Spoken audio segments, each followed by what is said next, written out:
I was noticing. So that's a good point. In And I which the suppose moon does. it's a very, I mean, all eclipses are significant, but this one I feel is more so because it's a new moon solar eclipse, which is all about planting new seeds and initiating new energy. And it's in the first zodiac sign of Aries. So I feel like this eclipse has, even though it's not a total solar eclipse, but it has a potency. It's got an extra kick to it because of the Aries, cardinal sign, and it's got that newness to it too. So it's one to watch out for. Yeah, we won't see it over here in Hawaii, and I think only the East Coast can see it. And I believe Europe will be able to see it. I think I didn't bring up the map, but it is when Earth blocks the moon blocks the light from the sun. I will say that it does happen at 9 degrees Aries, which is where Mercury was for the lunar eclipse station. So Station to go retrograde. That's right. Exactly. So good. And I believe Venus retrograded about 10 degrees of Aries also as well. So so from I everything we're point. Thank you. And since both are going underground, being retrograde, unseen for a while, and very internalizing, repeating and thinking all these ideas, which we'll come up with, it could be that the sun is going to be able to illuminate to say, okay, let's move forward. Yeah. Has anyone looked at the Sabian symbol for those degrees? I haven't had a chance to. But. Well, at the end, we can check that out. Okay. Yeah. Good point. Yeah, I have, and Justin would be our guru on that at the moment. And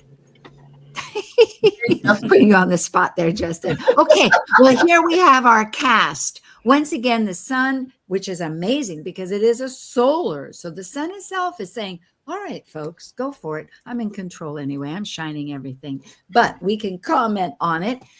And the eclipse moon will once again be Israel Ahosi, Mercury, myself, and the South Node will be myself. Venus, also retrograde, will be Melissa. Mars is Justin. Jupiter, traditional North Node, Rob. Saturn, Sean. Uranus, Jolly. Neptune, modern Pisces North Node, Susie. And Pluto, Marie. All right.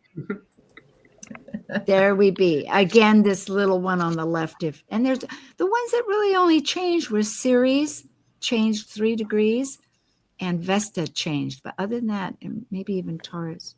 But the others stayed pretty much the same. Vesta's gone retrograde, actually. Vesta retrogrades on March 22nd. Okay. At the 18th degree of Scorpio. And since then, we have a Venus star point. You know, Venus at 2 degrees is carrying that. But without any more, let's start with the sun. I am reminding you, I have been at this moment before, but this is going to be new. What are you going to do when the lights come back? Mars? You're ruling me. Moon. Oh, moon. I forgot. You're next Mars here. You know, I'm still triangulating. I'm still trying Saturn there. Now Venus, and I'm still squaring Chiron. But now I'm sextiling Uranus, Prometheus there, and so I'm actually now. You know, I'm still squaring Chiron, so I'm moved along now, and I'm going to start questioning. Okay, what success have I had with this? Am I feeling fulfilled? Am I been healing myself? And now's the time to take action because Uranus is saying, okay, let's move on. Let's take some action with what you've learned from this relationship with Saturn and Chiron. And me as Saturn here, I mean, look, I'm going to look at Uranus hard. This is a learning trine. You know, where we've got Mars trine Saturn with both making a sextile to that Uranus. And Uranus is saying, hey, I'm the orchestrator here.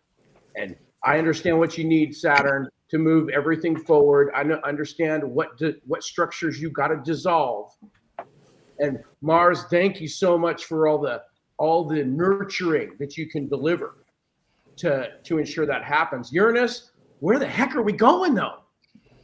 Oh, it's all in the master plan. We're bringing fire to the people, baby. But in the meantime, we're going to do it in a really nice and genteel way. It's going to be thunderbolts that come from the ground up. We're doing it in an earthy Venusian way. And as soon as Venus is, she's exalted, so she's VIP in her Airbnb, and I'm feeling pretty taken care of in mine. But I can't wait for Gemini. Yeah, though, that brings me to Jupiter. You're talking that language, Jupiter. What language are you talking? Where's your thunderbolts? Well, I'm actually agreeing with Saturn here that this is a time about learning, because where we're going to be focused at learning is in strategy, because we have that trine to Pallas Athena at 13 degrees Aquarius, and this is all going to be about using wisdom of strategy, and that is where we're going to be focusing that is the energy that we're going to be using to focus our intellect right now. We're going to be learning about how to navigate through these things. And, I'm also going to hop into the sun for a second and say, I'm crossing a threshold right here.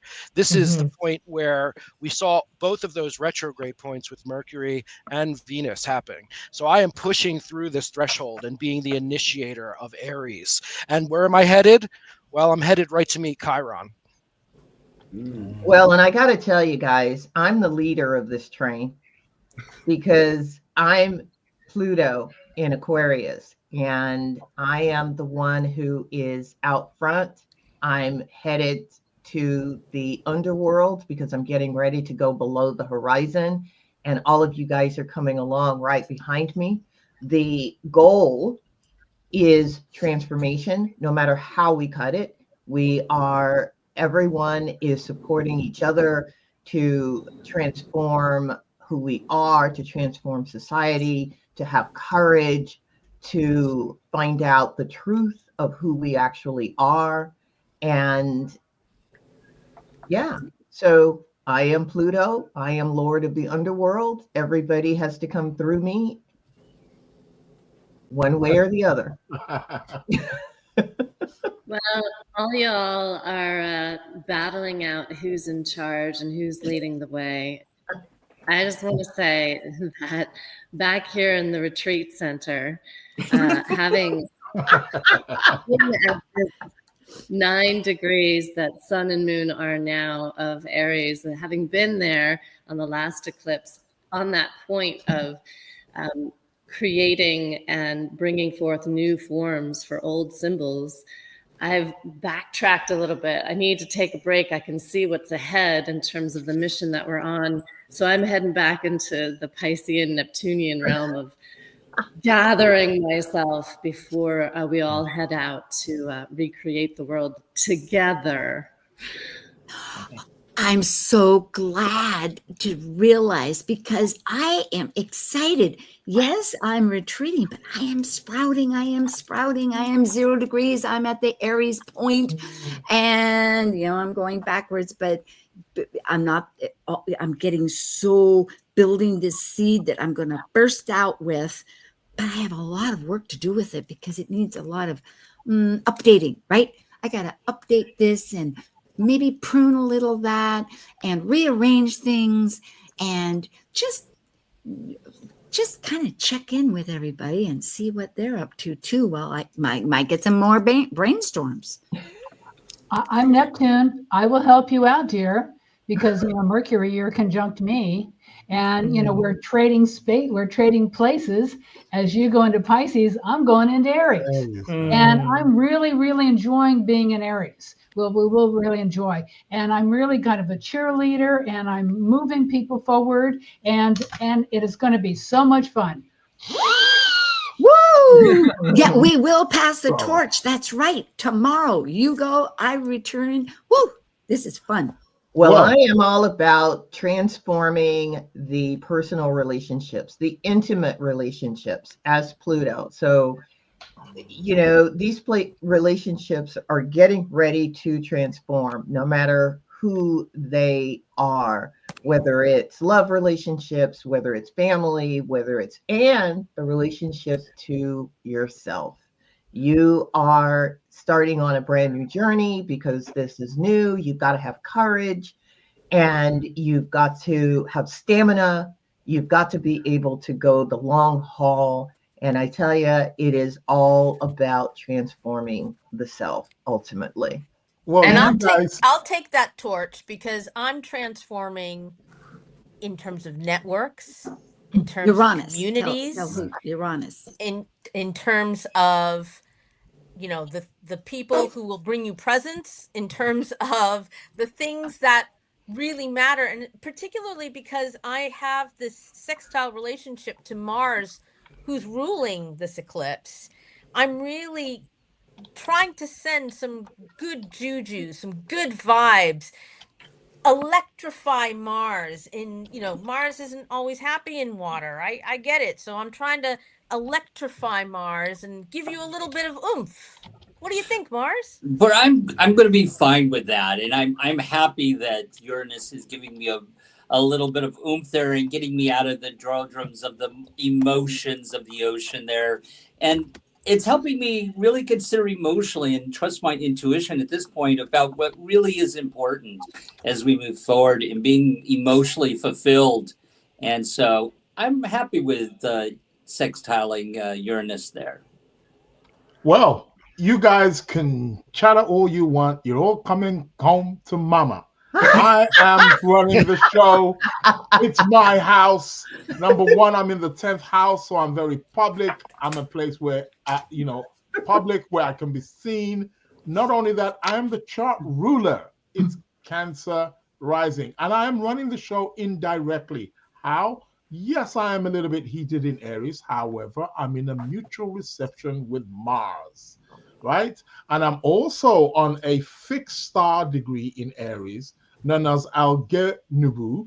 And it's all about leadership. It's all about ambition. It's all about drive for success. So here with this new moon, solar eclipse in Aries, I am going to be the mother that nurtures you, that guides you into a new world, a new direction. So you're all coming home to mama to come and get fed and nurtured and and raised and sent back out into the world where you can do your good deeds. And I'm the North Node, and Venus right now is moving towards me, looking for that direction. But the difference this time, though, is Saturn is right there conjunct as well. And Saturn is saying to me, this time the lessons are going to have to be a little bit stricter. This time, maybe we're not going to be just bathing in the cosmic stew as we move through the North Node. We're going to need a little bit more structure, a little bit more discipline, and a little bit more review of how this can be done in a more structured way. You know, it's really true. Tell me, Saturn, how do you structure unity consciousness? Yeah, you structure unity. Yeah, that's what we're here. That's what we're going to figure out, because this whole new moon energy wants to drive forward. And I'm over here in Pisces going, I'm still cleaning up the mess. And there's some things that need to get cleaned up still, even though y'all are Big Mama's driving y'all forward. But, there's that past stuff that you got to dissolve. And I got your back, Saturn. I got your back. But that's why Mercury is there to say, along with the sun and the moon, that, you know what, it's all about new identity. And when I'm in Aries, because this is Mercury speaking, and yes, I'm going to go back to the big womb and kind of check out but when I come back once again with Aries, I'm going to forge forward, blazing a trail of an identity. And it doesn't have to stay. I can change it tomorrow if I want, or the next day. It doesn't it's matter. like you're becoming the butterfly, but you got a piece of the cocoon you got to still let go of. And Pluto Marie, thank you. That sounds like a rock star name to me, by the way. I love it. You know what? I have to point out how I'm ruling this, but that at some point that the 2 or 3 of you are going to get to that Chiron. So I am already giving you some heads up about how you can heal and abundance going forward. Wonderful. Yeah, it seems like a lot of the message of the chart is how do you move forward when there's so much business that still needs to be wrapped up? Yeah. And, you know, that seems Where's to be the cleanup crew? Repeat that. Where's the cleanup crew? We're Well, right yeah. here. Here, we have a little bit of information that we asked about. What is the Sabian? And our Mars came up, did a lot of action there, and he found out, Justin, that the one before it, 8 degrees, is about sensitivity. At 9 degrees, it's concentrated attention, and at 10 degrees, abstraction. According, so you're sensitive. Then you figure out, okay, what's getting my attention, and then you kind of abstract it and make it bigger. And also, Israel came up our moon, our mama there, house, Mama Moon. that is Great nurturer. fixed star, Al Janubi. Yeah. So, what is Al Janubi again? What is Al Janubi? Yeah. So it's a fixed star. It's connected with like drive and like success and leadership qualities. It's a real powerful fixed star. I think ready, Venus going back into Pisces is really going to help us value what we could from the past and then really clean that up. So yeah, thank you, and Venus. well, Neptune's going to charge on, and then Saturn ahead, and Uranus. Everybody is hat like that got on. new hats. Thank you, Thank you. Rob Passetti, Jolly Knox, Jolly, Susie Cox, Sean Kelly, Marie O'Neill, Justin Elsie, Crockett, Crockett, Israel Hosey, and Melissa Elvira Billington, Tongue Twisters, and myself, Sue. Oh my goodness, what a revelation. Thank you and blessings through this thick and thin. Thank you for joining an insightful conversation on Talk Cosmos, the show where Sue Rose Minahan and her panel of guests awaken consciousness by connecting soul growth patterns with astrology's energetic cycles. Be sure to tune in next week, same time, same place, to continue your journey through the roots of the cosmic pathway.